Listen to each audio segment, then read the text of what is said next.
Welcome to Telangana State Board of Intermediate Education Digital Classes for Vocational Courses. I am M. Narasimha Reddy, MCom Gold Medal in Taxation, CGL in Vocational Accounting and Taxation, Government Junior College, Sirpur Kagajnagar, District Komaram Bhim, Asifabad. Taxation 1, Unit 8, Income from House Property, Part E, Digital Class. పన్ను విధింపు 1, unit 8, గృహ ఆస్తి నుండి ఆదాయం, part ఈ, digital class. Learning objectives. First one is situation 1, when the house is let out throughout the previous year and computation of income from house property. Second one is illustration 1, textbook, page number 288. అభ్యసనం చేయవలసిన విషయాలు. 1వది సందర్భం 1, గత సంవత్సరం నందు గృహమును పూర్తి కాలంనకు అద్దెకిచ్చినప్పుడు గృహ ఆస్తి నుండి ఆదాయంను లెక్కించుట. 2వది illustration 1, textbook, page number 288. illustration 1, సందర్భం 1, గత సంవత్సరం నందు గృహమును పూర్తి కాలంనకు అద్దెకిచ్చినప్పుడు విద్యార్థులు illustration number 1, text book page number నందు గల 288వ పేజీ నందు కలదు. విద్యార్థులు టెక్స్ట్ బుక్ నందు 288 పేజీ నందు చూడగలరు. అదేవిధంగా ఒక విషయానికి వచ్చినట్టయితే, శ్రీ కృష్ణ గౌడ్ తన సొంత గృహమును ప్రతి మాసంనకు రూపాయలు 7,500కు అద్దెకై ఇచ్చి ఉన్నాడు. దాని పురపాలక సంఘపు అద్దె విలువ రూపాయలు 80,000 సంవత్సరానికి. శ్రీ కృష్ణ గౌడ్ చెల్లించిన ఖర్చులు పురపాలక సంఘపు పన్నులు రూపాయలు 9,300, మరమ్మత్తులు రూపాయలు 5,000, గృహం కొనుగోలుకై తీసుకున్న అప్పుపై వడ్డీ రూపాయలు 14,300, గృహ ఆస్తి నుండి ఆదాయంను లెక్కింపు. ఇచ్చినటువంటి ప్రశ్న నందు శ్రీ కృష్ణ గౌడ్ గారు అస్సెస్సి, అదేవిధంగా అతను కలిగి ఉన్నటువంటి సొంత గృహాన్ని ఇతరులకు రూపాయలు 7,500 చొప్పున ప్రతి మాసంనకు అద్దెకివ్వడమైనది. అదేవిధంగా అద్దె గృహం యొక్క పురపాలక సంఘం వారు నిర్ణయించినటువంటి అద్దె విలువ రూపాయలు 80,000 సంవత్సరానికి. అదేవిధంగా శ్రీ కృష్ణ గౌడ్ గారు పురపాలక సంఘపు పన్నులను 9,300 చెల్లించి ఉన్నాడు. అదేవిధంగా మరమ్మతుల కోసం గాను రూపాయలు 5,000 ఖర్చు చేసి ఉన్నాడు. ఇక గృహం కొనుగోలుకై తీసుకున్న అప్పుపై వడ్డీ రూపాయలు 14,300 అప్పుపై వడ్డీ చెల్లించి ఉన్నాడు. ఇక మనము గృహ ఆస్తి నుండి శ్రీ కృష్ణ గౌడ్ గారి యొక్క గృహ ఆస్తి నుండి ఆదాయాన్ని లెక్కించవలసి ఉంటుంది. Situation 1, when the house is let out throughout the previous year. Illustration number 1, textbook, page number 288. Sri Krishna Gaud is the owner of the house which is let out on a monthly rent of rupees 7,500. The municipal value is rupees 80,000 per annum.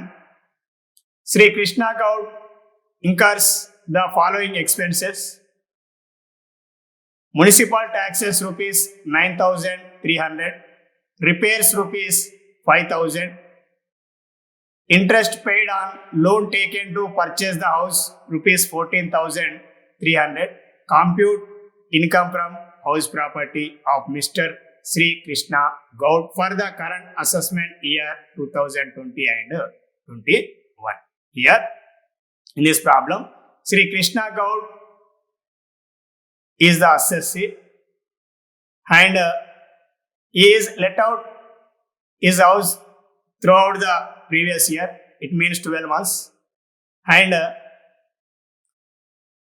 rupees 7,500 per month rent, and he paid rupees municipal taxes rupees 9,300, and he incurred rupees 5,000 rupees for repairs, and he paid interest on loan rupees 14,300, and this house municipal rental value is rupees 80,000 per annum.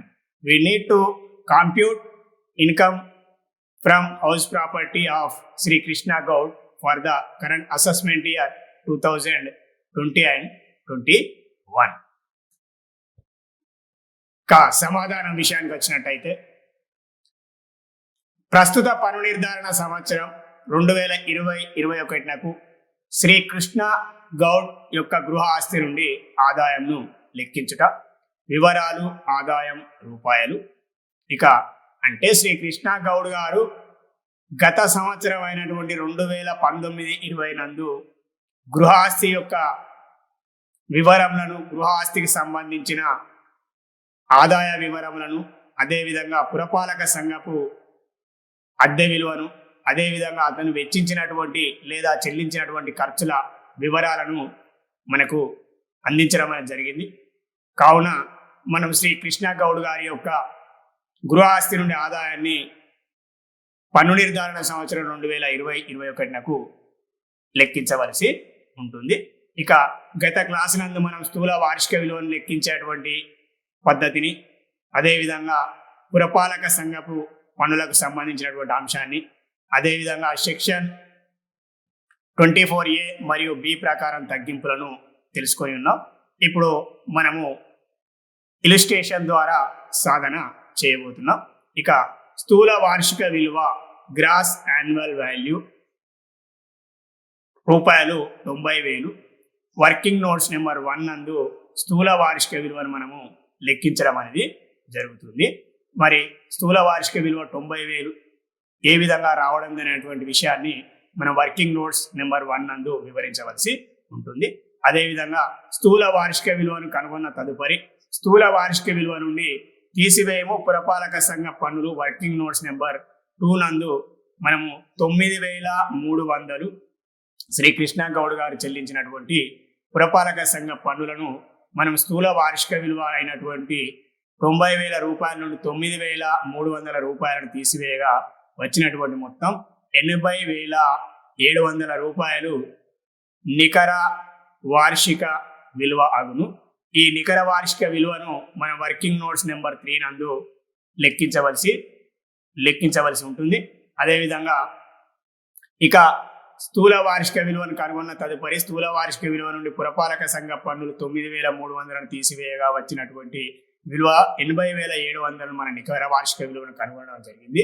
నికర వార్షిక విలువను కనుగొన్న తదుపరి ఆదాయపు పన్ను చట్టం 1961 section 24A మరియు 24B ప్రకారం మనము తగ్గింపులను తీసివేయవలసి ఉంటుంది. అదేవిధంగా ఆదాయపు పన్ను చట్టం 1961 సెక్షన్ 24A ప్రామాణిక తగ్గింపు, దీనిని మనం వర్కింగ్ నోట్స్ నందు 4 నందు సాధన చేసి ఉన్నాం. అదేవిధంగా ప్రామాణిక తగ్గింపు అనేది నికర వార్షిక విలువను లెక్కించిన తదుపరి నికర వార్షిక విలువ పైన అందరి అసెస్సీలకు 30% నికర వార్షిక మీద లెక్కించవలసి ఉంటుంది. అంటే 80,700 మీద మనకు నికర వార్షిక విలువ అయినటువంటి 80,700 మీద 30% లెక్కించగా వచ్చినటువంటి మొత్తం 24,210 రూపాయలు. దానిని మనం వర్కింగ్ నోట్స్ 4 నందు మనము వివరించాల్సి ఉంటుంది. అదేవిధంగా అప్పుపై వడ్డీ సెక్షన్ 14B ప్రకారం అంటే శ్రీ కృష్ణ గౌడ్ గారు గృహం కొనుగోలుకై తీసుకున్నటువంటి అప్పుపై చెల్లించినటువంటి వడ్డీ గత సంవత్సరంలో 14,300 మనము ఆదాయ పన్ను చట్టం 1961 సెక్షన్ 24B ప్రకారం తగ్గింపు ఇచ్చేందుకు అవకాశం కలదు. అదేవిధంగా నికర వార్షిక విలువ అయినటువంటి 80,700 రూపాయల నుండి ప్రామాణిక తగ్గింపు సెక్షన్ 24A ప్రకారం 24,210 రూపాయలను, అదేవిధంగా అప్పుపై వడ్డీ సెక్షన్ 24B ప్రకారం 14,300 రూపాయలను మనము కూడగా వచ్చినటువంటి 38,510 రూపాయలను నికర వార్షిక విలువ నుండి తీసివేయగా వచ్చినటువంటి మొత్తం 42,190 రూపాయలే శ్రీ కృష్ణ గౌడ్ గారి యొక్క గృహ ఆస్తి నుండి ఆదాయం. అంటే మనం విద్యార్థులు బాగా గుర్తుంచుకోవాల్సినటువంటి విషయం, ముందుగా స్థూల వార్షిక విలువను లెక్కించవలసి ఉంటుంది. అదేవిధంగా స్థూల వార్షిక విలువ నుండి పురపాలక సంఘ పన్నులను తీసివేయగా వచ్చినటువంటి మొత్తమే నికర వార్షిక విలువను. ఆ నికర వార్షిక విలువను కనుగొన్న తదుపరి పిదప నికర వార్షిక విలువ నుండి ప్రామాణిక తగ్గింపు మొత్తాన్ని, అదేవిధంగా అప్పుపై వడ్డీ సెక్షన్ 24B ప్రకారం ఈ రెండు మొత్తాలను నికర వార్షిక విలువ నుండి తీసివేయగా వచ్చినటువంటి మొత్తమే గృహాస్తి నుండి ఆదాయము. ఇక్కడ శ్రీ కృష్ణ గారి యొక్క గృహాస్తి నుండి ఆదాయం ప్రస్తుత పన్ను నిర్ధారణ సంవత్సరం 2020-21 42,190 రూపాయలు. Solution: computation of Sri Krishna Gaud's income from house property for the current assessment year 2020-21. Particulars: income rupees. Gross annual value GAV as per working notes number 1 rupees 90,000, calculated and computed as per working notes number 1. Less municipal taxes from gross annual value GAV as per working notes number 2 9,300. Here gross annual value minus or less municipal taxes 9,300 is equal net annual value, in short form NAV, as per working notes number 3. Here we calculated gross annual value and deducted municipal taxes from gross annual value. Result is net annual value NAV is 80,700. After completion of net annual value calculated net annual value, we need to give deductions from net annual value as per the Income Tax Act 1961 section 24A standard deduction and 24B interest on loan taken for construction of house, repairs of house, purchase of house, etc. Here net annual value is computed, net annual value is 80,700 less deductions under section 24A rupees 24,210. 30% of calculated net annual value. We need to calculate on net annual value at the rate 30%. Here 80,700 is the calculated net annual value and calculated 30% on 80,700 is equal 24,210 as standard deduction under section 24A of the Income Tax Act 1961. Then second point is interest on loan under section 24B, working notes number 5, 14,300. Mr. Krishna Gaud paid rupees 14,300 as interest on loan taken for purchase of house. He is also allowed as deduction from net annual value. Here standard deduction total 24,210 plus interest on loan under section 24B 14,300, total is equal 38,510. We need to less from net annual value 80,700 is equal 42,190 rupees. Income from house property of Mr. Sri Krishna Gouds for the current assessment year 2020 and 21. చిత్తు పని లేదా వివరణ 1. ముందుగా మనం స్థూల వార్షిక విలువను లెక్కించవలసి ఉంటుంది. స్థూల వార్షిక విలువను 2 పద్ధతుల ద్వారా లెక్కించడానికి అవకాశం కలదు. ఇక్కడ మొదటి పద్ధతి యందు స్థూల వార్షిక విలువను లెక్కించుట. స్టెప్ 1 నందు ఆశించిన అద్దె విలువను లెక్కించవలసి ఉంటుంది. అంటే దిగువనిచ్చిన 2 మొత్తాల్లో గరిష్ట విలువయే ఆశించిన అద్దె విలువ అగును. మనకు పురపాలక సంఘం అద్దె విలువను, అదేవిధంగా సమంజసమైనటువంటి అద్దె విలువ గురించి, అదేవిధంగా వాస్తవమైనటువంటి అద్దె విలువ గురించి మనం తెలుసుకొని ఉన్నాం. ఇక స్టెప్ 1 ప్రకారం ఆశించిన అద్దె విలువను స్టెప్ 1 నందు లెక్కించవలసి ఉంటుంది. అదేవిధంగా ఆశించిన అద్దెను స్టెప్ 1 నందు లెక్కించిన తదుపరి స్టెప్ 2 నందు స్థూల వార్షిక విలువను లెక్కించుట. ఇక ఆశించిన అద్దె విలువను లెక్కించేటువంటి పద్ధతి దిగువనిచ్చిన 2 మొత్తాల్లో గరిష్ట విలువయే ఆశించిన అద్దె విలువ అగును. ఏ పురపాలక సంఘపు అద్దె విలువ 80,000 సంవత్సరానికి, అదేవిధంగా బి సమంజసమైనటువంటి అద్దె విలువ. ఇక్కడ సమంజసమైనటువంటి అద్దె విలువను ప్రశ్నలో ఇవ్వబడలేదు, కావున మనం డాష్ డాష్ గా చూపించడం అనేది జరిగింది. అంటే 2 మొత్తాల్లో గరిష్ట విలువ అంటే ఒక మొత్తం లేనే లేదు కాబట్టి, సమంజసమైనటువంటి అద్దె విలువ లేదు కాబట్టి పురపాలక సంఘపు అద్దె విలువయే ఆశించిన అద్దె విలువ అగును. ఆశించిన అద్దె విలువ రూపాయలు 80,000. ఇక స్టెప్ 2 నందు ఆశించిన అద్దె విలువను కనుగొన్నటువంటి లెక్కించినటువంటి ఆశించిన అద్దె విలువను ఏ పాయింట్ గా మనం తీసుకునవలసి ఉంటుంది. అదేవిధంగా ఇక స్థూల వార్షిక విలువ లెక్కించుట. ఈ దిగువనిచ్చిన 2 మొత్తములలో గరిష్ట విలువయే స్థూల వార్షిక విలువ అగును. ఏ పైన ఉదయం స్టెప్ 1 నందు లెక్కించినటువంటి ఆశించిన అద్దె విలువ 80,000 రూపాయలు సంవత్సరానికి.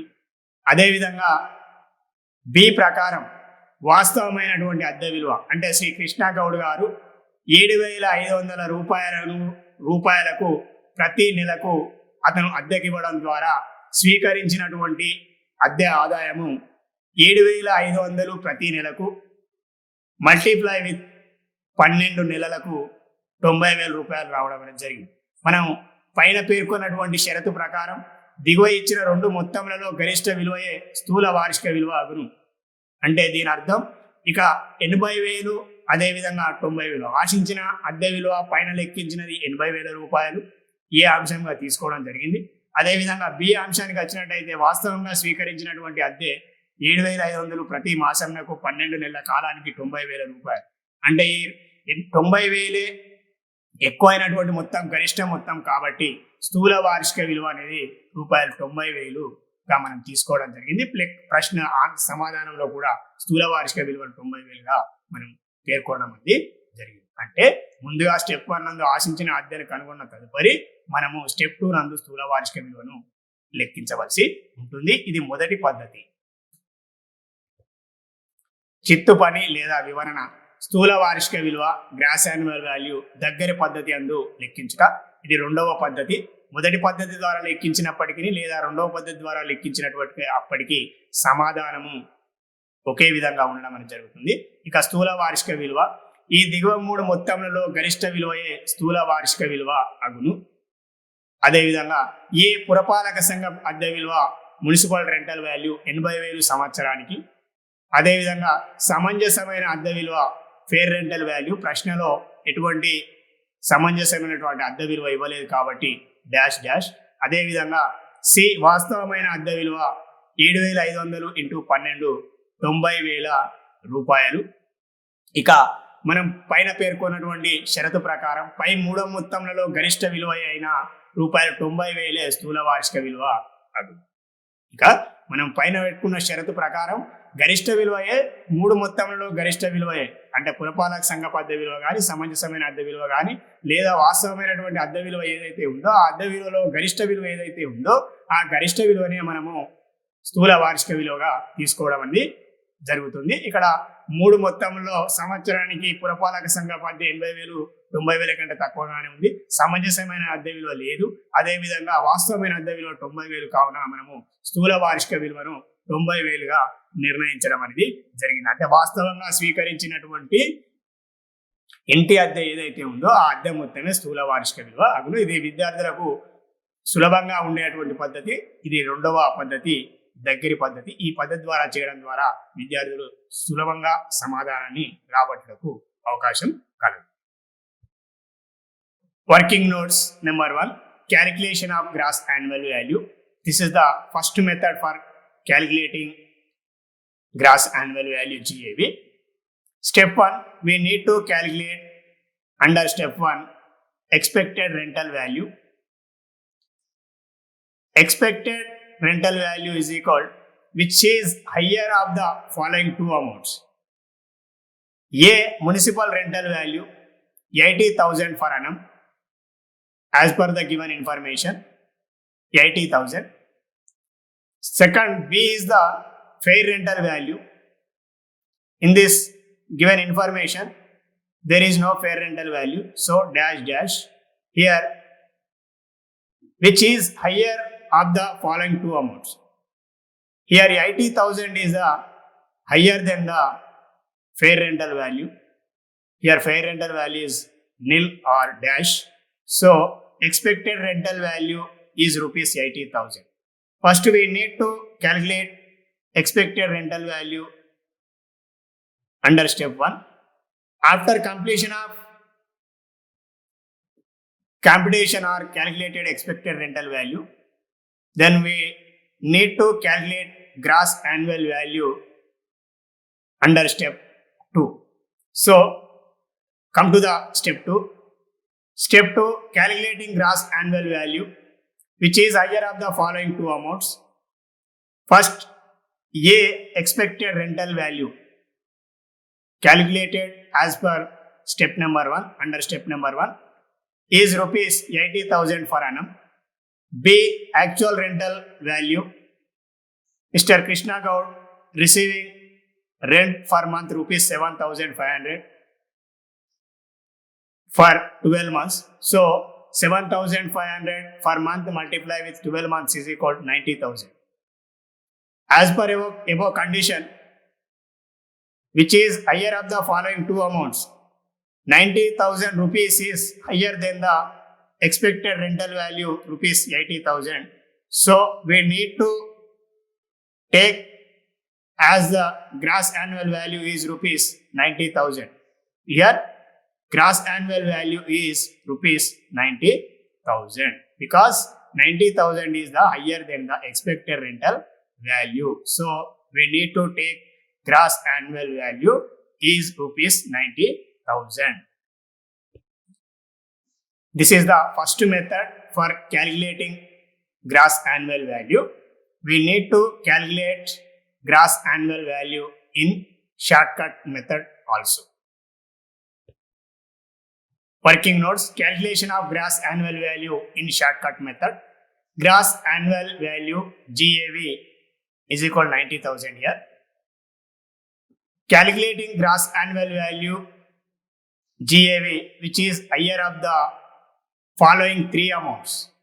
Here, A, municipal rental value in short form MRV rupees 80,000 per annum as per the given information, rupees 80,000.